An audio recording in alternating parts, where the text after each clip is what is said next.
یہ ذکر الہی میں مگن ہونا، اللہ کا ذکر کرنا، ایک تو ذکر ہے کہ ہم صرف تسبیح چلتی رہتی ہے، یہ ذکر نہیں ہے۔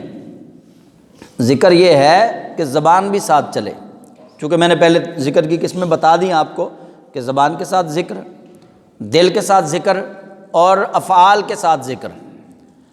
وہ بزرگ فرماتے ہیں نا، ہاتھ کار ولے دل یار ولے، ہاتھ کام کی طرف ہو اور دل یار کی طرف ہو۔ بعض دفعہ بندہ زبان سے ذکر نہیں کر رہا ہوتا، بعض دفعہ وہ تسبیح سے انگلی سے ذکر نہیں کر رہا ہوتا، لیکن اس کا دل اللہ اللہ کر رہا ہوتا ہے۔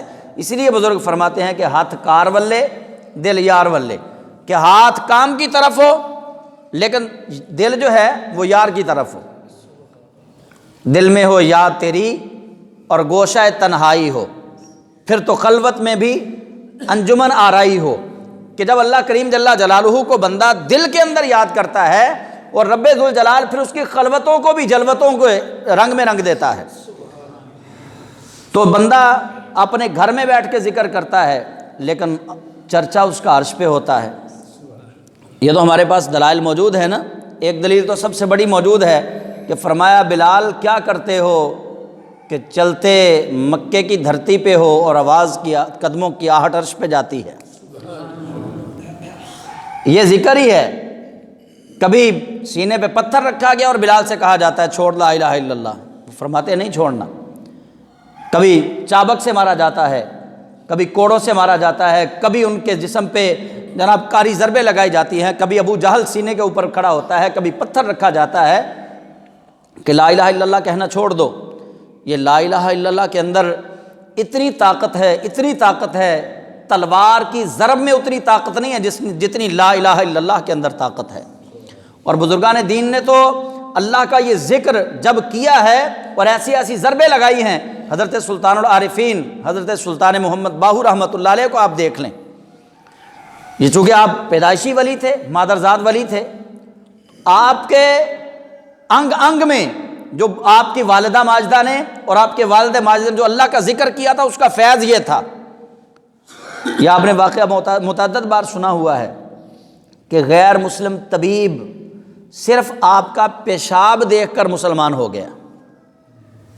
غیر مسلم طبیب معائنے کی غرض سے، تحقیق کی غرض سے، مرض کی شناخت کی غرض سے، ہم بھی جاتے ہیں نا پیشاب کا ٹیسٹ کروانے کے لیے، ڈاکٹر طلب کرتا ہے جی اس کے پیشاب کا ٹیسٹ کرواؤ، تو حضرت سلطان محمد باہو رحمۃ اللہ علیہ آپ کے پیشاب کا معائنہ بیماری کی وجہ سے، ظاہری جو بیماری جسم کو لگی اس کی وجہ سے جو معائنہ کروانے کے لیے آپ کا پیشاب بھیجا گیا، وہ غیر مسلم طبیب آ کیوں نہیں رہا تھا؟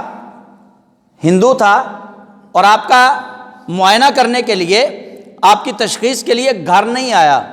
اس نے کہا میں نے سنا ہے جو اسے دیکھ لیتا ہے وہ کلمہ پڑھ لیتا ہے، جو اس کے پاس چلا جاتا ہے وہ کلمہ پڑھ لیتا ہے۔ تو پھر سائیں پیچھے بڑے ڈاڈے تھے، انہوں نے کہا اچھا کوئی نہیں، تو نہیں آتا تو نہ آ، کلمہ تو ہم نے تجھے پڑھانا ہی پڑھانا ہے نا۔ تو پھر جب معائنے کے لیے پیشاب لے کر گئے ہیں تو جناب کلمہ پھر بھی جاری ہو گیا۔ تو جنہوں نے یہ اللہ کے ذکر کی ضربیں لگائی ہیں ان کے اندر اللہ وحدہ لا شریک جل جلالہ نے پھر یہ صفات کاملہ پیدا کی ہیں کہ وہ نظر سے دیکھتے ہیں اور دل کے اوپر نشانہ لگتا ہے اور لا الہ الا اللہ کی ضرب جاری ہو جاتی ہے۔ نبی پاک صاحب الاولاق صلی اللہ علیہ وآلہ وسلم آپ فرماتے ہیں کہ لا الہ الا اللہ جب بندہ مومن دل سے پڑھے، فرمایا من قال لا الہ الا اللہ فقد دخل الجنہ، فرمایا جو دل سے اقرار باللسان و تصدیق بالقلب، یہ ہونا ضروری ہے۔ صرف لا الہ الا اللہ کہنے سے جنت نہیں ملے گی، دل سے اس کی تصدیق بھی کرنی ہے۔ فرمایا من قال لا الہ الا اللہ فقد دخل الجنہ، جو ایک بار ایمان کی حالت میں کہہ دے لا الہ الا اللہ، اللہ کریم اس کو جنت عطا فرمائے گا۔ ایک بار کہہ دے، اور یہ اتنا وزنی کلمہ ہے، یہ قیامت کے دن ہمیں پتہ چلے گا کہ اس کلمے کا وزن کتنا ہے۔ ہمیں یہ سننے کو الفاظ بڑے ہلکے ہلکے سے نظر آتے ہیں۔ نبی علیہ السلام نے فرمایا کلمتان خفیفتان علی اللسان، دو کلمے ایسے ہیں جو زبان پر بڑے خفیف ہیں، بڑے آسانی سے زبان پر آ جاتے ہیں۔ ثقیلتان علی المیزان، لیکن وہ میزان پر بڑے بھاری ہوں گے۔ صحابہ نے عرض کی یا رسول اللہ وہ کون سے کلمے ہیں؟ فرمایا سبحان اللہ و بحمدہ سبحان اللہ العظیم، یہ دو کلمے سبحان اللہ و بحمدہ سبحان اللہ العظیم، یہ زبان پر بڑے آسانی سے چڑھ جاتے ہیں، بڑے خفیف لگتے ہیں، بڑے ہلکے لگتے ہیں، لیکن جب میدان محشر میں ان کو میزان عمل پر لایا جائے گا تو بڑے وزنی نکلیں گے یہ کلمے۔ یا حی یا قیوم، یا حی یا قیوم، یہ ذکر اپنی زبان پہ اس کو ورد بنائیے، یہ اس کو اسم اعظم کہتے ہیں بزرگ۔ یا حی ہمیشہ زندہ رہنے والا، یا قیوم ہمیشہ قائم رہنے والا، یہ وہ ذکر ہے کہ بندہ مومن اس ذکر کا ورد کرے، اللہ کریم جل جلالہ اس کو وہ حیات جاودانی عطا کرتا ہے کہ بندہ مرنے کے بعد بھی نہیں مرتا، پھر وہ مرنے کے بعد بھی نہیں مرتا۔ جو یا حی یا قیوم کا ورد پکا لے اور اپنی زبان پر رکھے، اور سبحان اللہ و بحمدہ سبحان اللہ العظیم، یہ ورد بھی ایسا ہے۔ اور تسبیح فاطمہ جو میں نے بتائی، سبحان اللہ 33 بار الحمدللہ اور 34 بار اللہ اکبر۔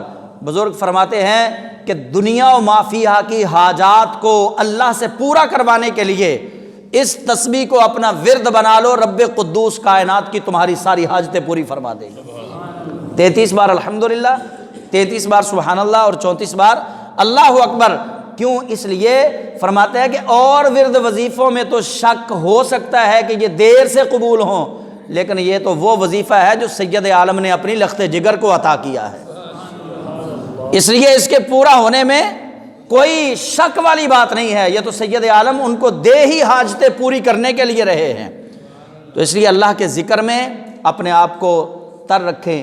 نبی علیہ السلام نے فرمایا کہ جو زبان اللہ کے ذکر سے تر ہوگی اس زبان پر کبھی اللہ کریم جل جلالہ کلمات کفر جاری نہیں ہونے دے گا، جو زبان اللہ کے ذکر سے۔ اور امام غزالی رحمۃ اللہ علیہ نے بڑی خوبصورت بات کی ہے، آپ فرماتے ہیں زبان سے بھی اللہ کا ذکر کرو، ساتھ اپنے دل کو بھی ذکر کے اندر مگن کرو۔ فرماتے ہیں جو شیطان نفس ہے نا، یہ مچھر جتنا ہے اور اس کی شکل جو ہے وہ کتے جیسی ہے۔ فرماتے ہیں اس کی ایک چونچ ہے، وہ دل کے قریب ہے، جب تمہارا دل ذکر الہی سے غافل ہوگا تو یہ چونچ اپنی وہاں پہ رکھ دیتا ہے اور انسان کے دل کے اندر وسواس پیدا ہوتے رہیں گے۔ جیسے ہی انسان کا دل ذکر الہی میں مگن ہوگا یہ فوراً اپنا منہ جو ہے اوپر سے اٹھا لے گا، اور اس کا دل اللہ کے ذکر میں جب مگن ہو جائے گا تو پھر وسوسے نہیں آئیں گے۔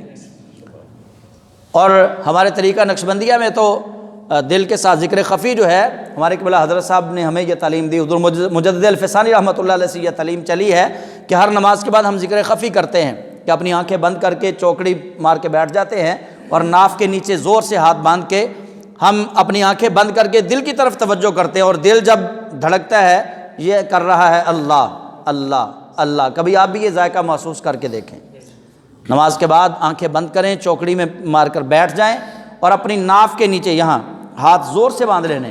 اس کے اندر بھی بزرگوں نے ایک حکمت بیان کی ہے کہ اصل میں جو وسوسے اٹھتے ہیں وہ یہیں سے اٹھتے ہیں، ناف کے نیچے سے، اس لیے ناف کے نیچے ہاتھ جو ہیں وہ زور سے باندھنے چاہیے۔ آپ بیٹھ جائیں اور پھر اپنی سانس کو روکیں، جب آپ سانس کو روک لیں گے پھر دیکھیے گا آپ کا دل دھڑکنے کی آواز جو ہے وہ آپ کے کانوں تک آپ کو محسوس ہو رہی ہے، اور جیسے دل کے دھڑکنے کی کیفیت کو آپ محسوس کریں تو پھر یہ نہیں آپ نے سوچنا کہ یہ دل دھڑک رہا ہے، پھر آپ نے یہ سوچنا کہ میرا دل اللہ اللہ اللہ اللہ کر رہا ہے۔ پھر دیکھیے گا انشاءاللہ العزیز چند دن کے وظیفے کے بعد آپ کا قلب جاری ہو جائے گا، آپ کا قلب جاری ہو جائے گا۔ تو اللہ تعالیٰ اپنے محبوب کریم علیہ السلام کے وسیلہ کرم سے مجھے اور آپ سب کو اللہ تعالیٰ اپنے ذکر میں اور اپنی ذات کے فکر میں مگن رہنے کی توفیق عطا فرمائے۔ آمین۔ وآخر دعوانا ان الحمد للہ رب العالمین۔